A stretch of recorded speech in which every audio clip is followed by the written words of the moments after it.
Three things immediately stand out from our scriptures this morning: the heart, speech, and action. It's kind of a full-body workout: the heart, the mouth, and everything else by which we act in the world. Sirach: when a sieve is shaken, the husks appear, and so do one's faults when one speaks. Or Jesus in Luke: a good person out of the store of goodness in his heart produces good, but an evil person out of a store of evil produces evil, for from the fullness of the heart the mouth speaks. And then the image of trees bearing fruit, action. As the saying goes, don't just talk the talk, walk the walk. Now, we're all, I trust, familiar with Venn diagrams. Some of you in elementary school or junior high may be a little afraid at this point there's going to be a quiz, but Venn diagrams, those circles, 2 or 3, sometimes more, and if they overlap, that shows a commonality of the different things, and where they don't overlap, they're different, right? So imagine a Venn diagram now of heart, speech, and action. To what extent do our words and our actions reflect what's in our heart? And what's in our heart? Can we align them better so that our mouth and our hands and feet better reflect what's in our heart? So you got those 3 circles in the Venn diagram. Now imagine a 4th, and that's the heart of Jesus. To what extent do our circles, our heart-shaped Venn circles, overlap with the heart of Jesus? How can I align my words and my actions with my heart so well that they overlap with the heart of Jesus? How can I align my mouth and my body and all my actions so well that when people observe what I do or hear my voice, they see and hear Jesus? How well do I talk the talk of Jesus or walk the walk of Jesus? Now, I think most of us have met people who are pretty well aligned. One person who lived this died suddenly this past week. Dr. Paul Farmer, who died suddenly at age 62 in Rwanda. He was the founder, along with a few others, of Partners in Health. If you want to learn more about him, you may have seen an op-ed by Kate Murphy in the Charlotte Observer talking about what he taught her about Jesus. Or on the America website, there's a piece by Father John Deere, who was his college roommate at Duke. And Paul Farmer's heart and his words and his actions reflected Jesus. His heart. A couple of weeks ago, we heard in Luke's Gospel from the Sermon on the Plain, which today's readings conclude, "Blessed are the poor, blessed are the hungry, blessed are those who mourn." When he was 20, on March 24th, 1980, Paul Farmer was at a prayer vigil because Bishop Oscar Romero of El Salvador had been martyred that day. And as his friend reports, he suddenly realized, Paul Farmer suddenly realized, that to be a Christian meant you had to be on the side of the poor and to serve Christ in the poor. His heart was changed that day to be more like the heart of Christ. And then from his heart he spoke words of truth about health care, about tuberculosis in the third world, about AIDS in the third world, about other diseases ravaging the poor of the world. And when he was told, well, you can't do anything about it, it's just endemic.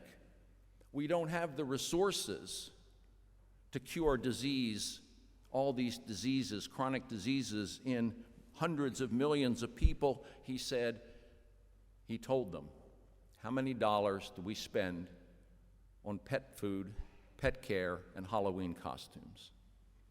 We have the money. His words. And his actions, he worked tirelessly, not just to change policies in the United States and Europe and other rich parts of the world. He also founded hospitals and clinics in Africa and Latin America. And he lived there a good part of the year, and he died there among the poor in Rwanda last week. His actions spoke. Now, you might say, well, Paul Farmer, that's a pretty big shoes to fill. How can I do that? Here at St. Peter, our own parishioner, Dina Fernandez, died 10 days ago, walking the walk and talking the talk, walking next to an Afghan woman when a car careened and killed them both. She walked the walk, she talked the talk, and she was one of us. This past Thursday, dozens of our parishioners spent a good bit of the day making sandwiches and then delivering them to Roof Above for the poor and the homeless. It's not impossible. So how can I align my words and my actions with my heart so well that they overlap with the heart of Jesus, so that when people observe what I do and what I say, they see and hear Jesus? So I want to urge you and urge myself to spend the coming 40 days of Lent exploring that question. How can I align? Because Lent every year gives us very practical things to do to help our hearts, our mouths, and the rest of us come into alignment with Jesus. The traditional practices of Lent: prayer, fasting, almsgiving. It's very simple. Prayer, fasting, almsgiving. Prayer. In prayer, my heart speaks to and listens to the heart of Jesus. That's the essence of prayer, to speak to the heart of Jesus and listen to the heart of Jesus. And so beginning this coming Wednesday, Ash Wednesday, we can begin a deeper journey of prayer. First, on the day itself, Pope Francis has urged Catholics around the world to take this Ash Wednesday as a day of prayer and a day of fasting for peace in Ukraine and for peace in all the other war-torn parts of the world. Pray for peace on Ash Wednesday and throughout Lent. Pray for Ukraine on Ash Wednesday and throughout Lent. And then St. Peter will offer all of us, many, many opportunities to deepen our prayer during Lent. There's a retreat that's going to go on weekly throughout Lent, the spiritual work of racial justice, Lenten retreat, an intensive experience of Ignatian spirituality in the context of racial justice. Next Saturday, there will be a retreat in Biss Hall downstairs, a Lenten retreat. In the narthex, you'll find Sacred Space for Lent, reflections for every day. Take one of these home. There are online Jesuit resources to deepen our prayer life. The Eastern Province is offering a Lenten contemplation for everyday action, a virtual Ignatian retreat. The Ignatian Solidarity Network is offering a retreat through daily emails, Harden Not Your Hearts, a Lenten journey in holy frustration. Isn't that it for our time? Holy frustration. So prayer, fasting. Fasting from food, yes. Fasting from drink, yes. but especially fasting from empty or hurtful or meaningless words. We're inundated by words. Sometimes we inundate people we encounter with our words. And so we need to fast, I think, from smartphones and from websites, which are so full of empty speech, hateful speech. We can even speak words today with our fingers, right? Texting and social media. Can we fast from that?